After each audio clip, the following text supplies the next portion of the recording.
हाँ तो प्रिय विद्यार्थियों, एक बार फिर से आप सभी का स्वागत है। और अभी हम पढ़ेंगे शब्द शक्ति विथ ट्रिक। ट्रिक के साथ शानदार तरीके से शब्द शक्ति सीखने वाले हैं और ऐसे सीखेंगे कि आप लाइफ टाइम भूल नहीं पाएंगे। तो चलिए शुरुआत करते हैं। हिंदी में क्लास 12th की शब्द शक्ति से रिलेटेड आपके 2 नंबर के प्रश्न बनेंगे। कहाँ कहाँ से प्रश्न बनेंगे, कैसे प्रश्न बनेंगे, कंप्लीटली हम पढ़ने वाले हैं। शुरुआत करते हैं। सबसे पहले शब्द शक्ति का मतलब क्या है। तो देखिए, 2 शब्दों से मिलकर के बना है शब्द और शक्ति। तो अब यहां पे अगर हम बात करें कि भाई इसका अर्थ क्या है, तो शब्द का अर्थ होता है कि जो भी हम बोलते हैं या लिखते हैं उसे हम शब्द कहते हैं। और अर्थ का मतलब है कि जो भी शब्द है उसका कोई ना कोई अर्थ होता है। तो अब आपको समझ में आया कि शब्द शक्ति 2 शब्दों से मिलकर के बना है। शब्द शक्ति 2 शब्दों से मिलकर के बना है। पहला शब्द है शब्द, और शब्द क्या होता है कि जो भी हम बोलते या लिखते हैं वो शब्द कहलाता है। दूसरा शब्द है शक्ति। शक्ति मतलब ताकत, ताकत मतलब पावर, यानी उस शब्द के भीतर उसका जो अर्थ है उस अर्थ को बताने की जो ताकत है उसे ही हम उस शब्द की शक्ति कहते हैं। अब आगे बढ़ेंगे। यहां तक आपको क्लियर हुआ। एक्चुअली होता क्या है कि जो भी शब्द होता है उसका कोई ना कोई अर्थ होता है। उस अर्थ का बोध कराने वाली जो शक्ति होती है वो उस शब्द की शक्ति कहलाती है। तो शब्द का अर्थ 3 प्रकार का होता है। ध्यान से समझना है कि शब्द के अंदर छिपे हुए उस अर्थ को बाहर लाने की जो शक्ति होती है ना, वो उस शब्द के अर्थ के आधार पर भिन्न भिन्न होती है। तो जो उसका अर्थ होता है उस अर्थ का बोध कराने वाली जो शक्ति होती है उसके आधार पर हम ये कह सकते हैं कि अर्थ 3 प्रकार का हुआ, इसलिए शब्द की शक्ति भी 3 प्रकार की हुई। आप इसकी एक शाब्दिक, एक लिटरल परिभाषा जो व्याकरण की भाषा में हम बात करते हैं, वो अगर परिभाषा आपको याद करनी पड़े तो सीधे सीधे ऐसे याद करना है कि शब्द के अर्थ का बोध कराने वाली शक्ति ही उस शब्द की शक्ति कहलाती है। अर्थ 3 प्रकार का होता है, क्योंकि ये बोध किसका कराती है, ये शक्ति किसका बोध कराती है हमें, ये शक्ति उसके अर्थ का बोध कराती है। तो अर्थ जो है वो 3 प्रकार का हो सकता है। किसी भी शब्द के अर्थ 3 प्रकार के हो सकते हैं। तो 3 प्रकार के अर्थ के आधार पर उस शब्द की शक्तियां भी 3 प्रकार की हो सकती हैं। जैसा अर्थ उसके अनुसार उसकी शक्ति। तो अब हम देखेंगे कि हिंदी में अर्थ 3 तरह के हो सकते हैं और इन्हीं 3 तरह के अर्थों के आधार पर हम शब्द शक्ति के भी 3 प्रकार जो है वो करते हैं। अब यहीं पर जो है आपको ध्यान देना है कि ये जो 3 प्रकार के जो अर्थ हैं इसी पर आपको प्रश्न जो है वो आपकी परीक्षा में पूछे जाएंगे।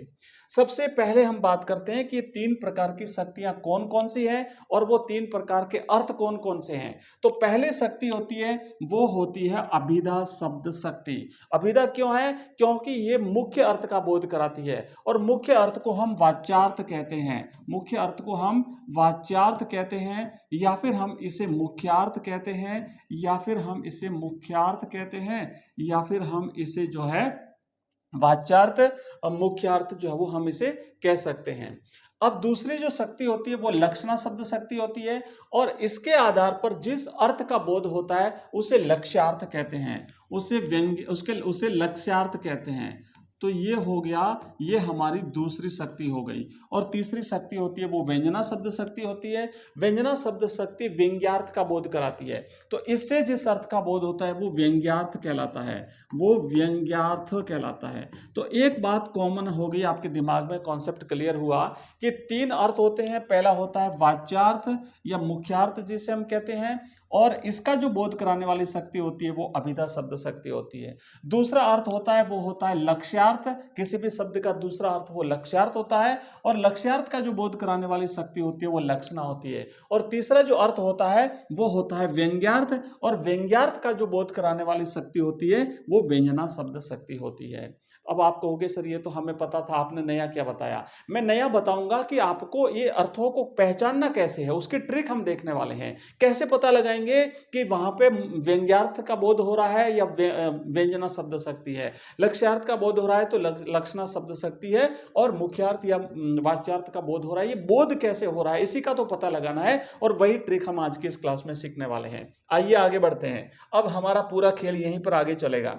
आपको सीधा सीधा ये समझ में आया कि एक्चुअली इसका काम है उस अर्थ का बोध कराना, उस शब्द के अर्थ का बोध कराना, और जिस प्रकार के शब्द का बोध कराएगी उसी के आधार पर वो शक्ति का निर्धारण होगा। तो अब इसी बात का तो पता लगाना है ना, तो आइए ट्रिक के साथ अब हम उसका पता लगाएंगे। देखिए अब हमें पूरा खेल यहीं से चलेगा, अभिधा, लक्षणा और व्यंजना। अब हम एक एक करके इन तीनों से मिलेंगे और मैं आपको वो ट्रिक बताऊंगा जिससे आप इन्हें देखते ही पहचान लेंगे। तो ऐसे ट्रिक हम आज सीखने वाले हैं और सबसे पहले शुरुआत हम करते हैं अभिधा शब्द शक्ति से। ये हमारा सेक्शन 3 में हम पहली ट्रिक देखने वाले हैं। ट्रिक नंबर 1 क्या है? ट्रिक नंबर 1, अभिधा शब्द शक्ति को 2 सेकंड में कैसे पहचाने। बिल्कुल सिंपल तरीके से, धैर्य रखना पड़ेगा, क्लास को कंप्लीटली देखना पड़ेगा, क्योंकि अगर आप चाहते हैं कि मैं डायरेक्टली ट्रिक बता दूं, बाकी सारी चीजें आपने पढ़ी हुई है, तो वो ट्रिक भी काम नहीं करेगी। इसलिए मेरे साथ लगातार आपको आगे बढ़ना पड़ेगा। जब तक क्लास को कंप्लीटली नहीं देखेंगे और बीच में अगर आपने स्किप कर दिया तो आपका टाइम खराब हो जाएगा। इसलिए मैं पहले कह देता हूं कि अगर आप नहीं कंप्लीटली देखना चाहते हो तो अभी चले जाइए, नहीं तो फिर पूरा देखिए, और पूरा अगर देखते हैं तो 100% मैं कॉन्फिडेंस के साथ कह सकता हूं कि पूरे नंबर आप लाएंगे। तो देखो, ज्यादा समय खराब ना करके हम आगे बढ़ते हैं। अभिधा शब्द शक्ति इस परिवार की सबसे सीधी सादी और भोली भाली सदस्य है। ये वही कहती है जो इसका मतलब होता है, कोई ड्रामा नहीं, कोई घुमाव नहीं। आपने देखा जो सीधे लोग होते हैं वो सीधी बात करते हैं, उन्हें ना कोई बात घुमानी आती है ना फिरानी आती है, बिल्कुल सिंपल सीधे साधे लोग होते हैं। तो शब्द शक्ति का जो परिवार है इसमें 3 सदस्य हैं। पहला सदस्य है, उसका नाम अभिधा है। अभिधा बिल्कुल भोली है, बिल्कुल सीधी है। मतलब यह है कि जो भी कहना होता है वो साफ साफ और सिंपल शब्दों में कहती है, उसमें वहां पे बात को घुमाती फिराती नहीं है। अब हम कैसे इसको पता लगाएंगे, तो चलिए आगे बढ़ते हैं। और आपको यहां पे देखना है कि हमारी जो ये जो अभिधा शब्द शक्ति है, इसकी थोड़ी सी परिभाषा को आप देखो। परिभाषा क्या कहती है कि जब किसी शब्द का सबसे फेमस, सबसे मुख्य और सीधा सरल अर्थ अगर प्रकट होता हो, बिना किसी रुकावट के समझ में आ जाए, तो वहां पर अभिधा शब्द शक्ति होती है। मतलब यह है कि जिसे हम वाच्यार्थ या मुख्यार्थ कहते हैं, वो अर्थ जो वाच्यार्थ या मुख्यार्थ कहलाता है। कौन सा अर्थ? जो हमें शब्द को पढ़ते ही सीधा सीधा समझ में आता है, जिसको बताने के लिए हमें बातों को घुमाना फिराना ना पड़े, तो वो हमारी होती है, वो वाच्यार्थ। और वाच्यार्थ का बोध कराने वाली शक्ति होती है। उसे डिक्शनरी वाला अर्थ जो होता है उसका बोध कराने वाली शक्ति होती है, वो अभिधा शब्द शक्ति होती है। अब देखो, जैसे मैंने कहा गाय, तो आपके दिमाग में 4 पैर और 2 सींग वाले एक जानवर की तस्वीर समझ में आई, मतलब मैं गाय की ही बात कर रहा हूं। अगर मैंने कहा पानी, तो आपने लोटे, गिलास, मटके, घड़े, कुएं, तालाब में जो पानी देखा है वही अगर आपके दिमाग में आया, तो ये सीधी सीधी बातें, मैं उसी की बात कर रहा हूं। तो ये हमारा यहां पे हो गया अभिधा शब्द शक्ति। इसके अलावा दूसरा कोई इसका अर्थ ना निकलता हो। अब अभिधा की हमारी सुपर ट्रिक की बात आती है कि भाई इसकी ट्रिक क्या है, कैसे पहचाने। तो देखो कि अगर कोई वाक्य आपको पढ़कर बिल्कुल सीधा और सिंपल लगे, जिसका बस एक ही मतलब निकल रहा हो, और उसे समझने के लिए आपको जरा भी दिमागी कसरत ना करनी पड़े, आंख बंद करके आप लिख दो, वहां पे कौन सी शब्द शक्ति है? अभिधा शब्द शक्ति है। समझ में आया ना कि जो बात कही जा रही है, सामने वाला जो बात कह रहा है उसी रूप में जो उसके सामने वाला व्यक्ति है वो समझ रहा है, और वहां पे दोनों के बीच में कोई डिफरेंस नहीं है, तो अभिधा शब्द शक्ति है। अब देखो, अब इस ट्रिक को कुछ उदाहरणों से हम प्रैक्टिस करते हैं, और उदाहरण इतने शानदार हैं कि आप जीवन भर नहीं भूल पाओगे। पहला प्रश्न देखिए, पहला प्रश्न नहीं बल्कि पहला उदाहरण देखिए। उदाहरण हमारा है कि गाय एक चौपाया पशु है। सिंपल सी बात है, गाय सबने देखी है ना, तो बिल्कुल सही कह रहा है ना। गाय चौपाया मतलब ऐसा पशु है जिसके 4 पैर होते हैं, तो बस गाय आ गई हमारे दिमाग में। अब देखो कि क्या इसमें कोई छिपा हुआ मतलब है? नहीं है। एक बात एकदम बिल्कुल सीधी है और अर्थ इसका साफ है, और इसका मतलब है कि यहां पे अभिधा शब्द शक्ति है। दूसरा वाक्य देखो, जयपुर राजस्थान की राजधानी है ना। जयपुर राजस्थान की राजधानी है, बिल्कुल सही है, कोई घुमाव फिराव नहीं है। तो बात जो है, आप सोचिए कि एक फैक्ट है, सीधा और सपाट, इसमें कोई दूसरा अर्थ खोजने की जरूरत ही नहीं है। तो यहां पर भी कौन सी शब्द शक्ति हुई? अभिधा। तीसरा देखो, मैं हिंदी पढ़ रहा हूं, मैं अभी हिंदी पढ़ा रहा हूं, है ना, और आप हिंदी पढ़ रहे हैं, आप कहेंगे मैं हिंदी पढ़ रहा हूं। तो अब सोचिए कि लड़का जो है वो वास्तव में हिंदी पढ़ रहा है, बात खत्म हो गई। इसमें कोई रहस्य नहीं है, कोई घुमाव नहीं है, तो कौन सी शब्द शक्ति हुई? अभिधा शब्द शक्ति हुई। और भी बहुत सारे उदाहरण देखिए, हर शक्ति के हम ऐसे ही कुछ शानदार और कुछ खरे उदाहरण देखने वाले हैं। अगला देखो, पेड़ पर चिड़िया बैठी है। अगर मान लो पेड़ पर चिड़िया बैठी है तो इसमें ना कोई ताना है, ना कोई मुहावरा है, ना कोई घुमाव है, ना कोई फिराव है, जो बात कही जा रही है वही इसका मतलब है। तो इसका शब्द शक्ति हुई अभिधा, है ना। किसान खेत में हल चला रहा है, सिंपल सा है ना, अभिधा शब्द शक्ति। ज्यादा सोचना नहीं, ज्यादा विचारना नहीं है। अब यहां तक आते आते मैं ये मानूंगा कि शायद आपके दिमाग में अच्छी तरह से ये शब्द शक्ति बैठ गई होगी कि जो बात कही जा रही है उसी को उसी रूप में लिया जा रहा है, तो वहां पे अभिधा शब्द शक्ति है। कुछ और उदाहरण देखिए, भारत 1947 में आजाद हुआ, शब्द अभिधा शब्द शक्ति। यह गुलाब का फूल है, अभिधा शब्द शक्ति। सूर्य पूर्व दिशा में उगता है, कोई घुमाव नहीं, अभिधा शब्द शक्ति। अब आपने देखा कि अभिधा को पहचानना बच्चों का खेल है, कोई ज्यादा तकलीफ नहीं, कोई ज्यादा जटिलता नहीं इसमें। तो अब हम यहां पे ये समझेंगे कि अभिधा शब्द शक्ति जो है वो आपकी कंप्लीट हो चुकी है। अब हम चलते हैं हमारी दूसरी और थोड़ी सी जटिल और थोड़ा सा घुमाने फिराने वाली जो शक्ति है, थोड़ा सा चंचल जो शक्ति है उस पर। और ये हमारी इसकी ट्रिक रहेगी, लक्षणा शब्द शक्ति को चुटकियों में कैसे पहचानें, कैसे पता लगावें कि यहां पे लक्षणा शब्द शक्ति काम करेगी। तो ध्यान देना कि अगर अभिधा सीधी सादी दाल रोटी है तो लक्षणा मसालों वाली बिरयानी जिसमें कई परतें हैं और एक खास स्वाद है। लक्षणा सीधे बात नहीं करती है, ये लक्षणों या गुणों के आधार पर बात करती है। इस बात को ध्यान रखना पड़ेगा। सीधी बात करने वाली है अभिधा और लक्षणा सीधी बात नहीं करती है। इसके लक्षणों के आधार पर हमें अर्थ ग्रहण करना पड़ेगा या इसके गुण या इसकी विशेषताओं के आधार पर हमें अर्थ ग्रहण करना पड़ेगा। तो वहां पे जो शब्द शक्ति होगी वो होगी लक्षणा। अगर हमें इसकी परिभाषा लिखनी पड़े, मान लीजिए, क्योंकि यहां से भी प्रश्न बनता है। कैसे बनेगा प्रश्न तो आपका छोटा आएगा, ऑब्जेक्टिव टाइप का आएगा। तो परिभाषा दी हुई होती है और फिर आपको पूछा जाता है कि बताइए इसमें कौन सी शब्द शक्ति होगी, ए बी सी डी, अभिधा, लक्षणा, रूढ़ा लक्षणा, प्रयोजनवती लक्षणा, व्यंजना, जो भी है। तो अब आपको परिभाषा, इसलिए मैं यहाँ पे लिख रहा हूं, प्रत्येक की हमने परिभाषा लिखी है, शाब्दिक परिभाषा आपको पता होनी चाहिए। तो देखो क्या लिखा हुआ है कि जब किसी शब्द कि सीधे अर्थ से बात न बने, ध्यान रखना पहले अर्थ में रुकावट आनी चाहिए। मतलब पहले रुकावट का मतलब यह है कि सीधा अर्थ नहीं निकल रहा हो, तभी तो हमें आगे बढ़ना पड़ेगा, तभी तो हम दूसरे स्टेप पे जाएंगे। अगर पहले ही कदम पर आपका आंसर आ रहा है तो हम आगे बढ़ेंगे नहीं। तो पहली बात तो शर्त यह है, इसकी विशेषताएं ध्यान रखना लक्षणा की। क्या है कि अगर सीधा अर्थ न निकले, फिर दूसरे इसकी विशेषता क्या है, इसकी शर्त क्या है, यानी उसके मुख्य अर्थ में बाधा उत्पन्न हो रही है, कोई रुकावट आ जाए और हमें उस शब्द से जुड़ा हुआ कोई दूसरा या फिर लक्षण पर आधारित या उसकी विशेषताओं पर आधारित उसका लक्ष्यार्थ ग्रहण करना पड़े, तो वहां पर कौन सी शब्द शक्ति होती है, लक्षणा शब्द शक्ति होती है। यहां से प्रश्न बनते हैं। मान लो एक प्रश्न बना कि अगर किसी शब्द शक्ति के मुख्यार्थ में बाधा उत्पन्न होने पर हमें कौन सी शब्द शक्ति से अर्थ का पता लगेगा, तो व्यंजना भी नहीं कर सकते आप, क्योंकि वहां पे व्यंजना के लिए अलग विशेषताएं, व्यंजना के लिए अलग शर्तें हैं। इसकी शर्त यह है कि मुख्यार्थ में बाधा उत्पन्न होनी चाहिए। दूसरा क्या है, अगर किसी शब्द का अर्थ उसके लक्षणों या उसकी विशेषताओं या उसके गुणों पर ग्रहण करना पड़े, तो वहां पे कौन सी शब्द शक्ति होती है, तो लक्षणा होगी। अगर लक्ष्यार्थ का बोध कराने वाली शब्द शक्ति कौन सी होती है, मान लो ये भी आ सकता है, तो लक्ष्यार्थ का बोध कराने वाली शब्द शक्ति भी लक्षणा शब्द शक्ति होती है। तो इस परिभाषा से कम 4 से 5 प्रश्न बन सकते हैं। इसलिए मैं ये सारी डिटेल में आपको चीजें बता रहा हूं। हम ऑब्जेक्टिव टाइप के प्रश्न भी करते हैं, लाइव क्लास में भी मैं आपको अलग अलग ज्यादा से ज्यादा अभ्यास कराता हूं।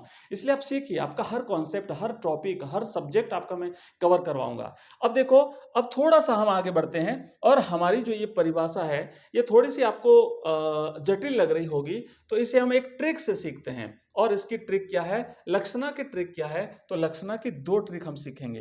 पहली ट्रिक तो ये है कि अगर वाक्य में कोई मुहावरा या लोकोक्ति इस्तेमाल हुई हो तो ज्यादा मामलों में वो लक्षणा शब्द शक्ति होती है। पहली चीज ध्यान रखना, ये ट्रिक है। इसलिए मैं कह रहा हूं ना कि हर टॉपिक में आपको ट्रिक के साथ इसलिए पढ़ा रहा हूं, ये हर जगह आपको ऐसी चीजें नहीं मिलेगी। इसलिए लगातार देखिए क्लास को। मैंने कहा ना बीच में से आपको स्किप नहीं करना है। क्या बात है कि अगर किसी वाक्य में कोई मुहावरा, कोई लोकोक्ति दी हुई है तो वहां पे सीधे सीधे लक्षणा शब्द शक्ति का प्रयोग करना है। दूसरी ट्रिक क्या है कि अगर वाक्य का सीधा मतलब निकालने पर वो आपको अजीब, नामुमकिन या अटपटा लगे और आपको उसका कोई सांकेतिक मतलब निकालना पड़े तो वहां पर भी लक्षणा शब्द शक्ति होगी। ध्यान से समझना है, अगर समझ में नहीं आता है तो वीडियो को रिपीट करिए, दोबारा देखिए, बैठ जाइए, फिर आगे बढ़िए।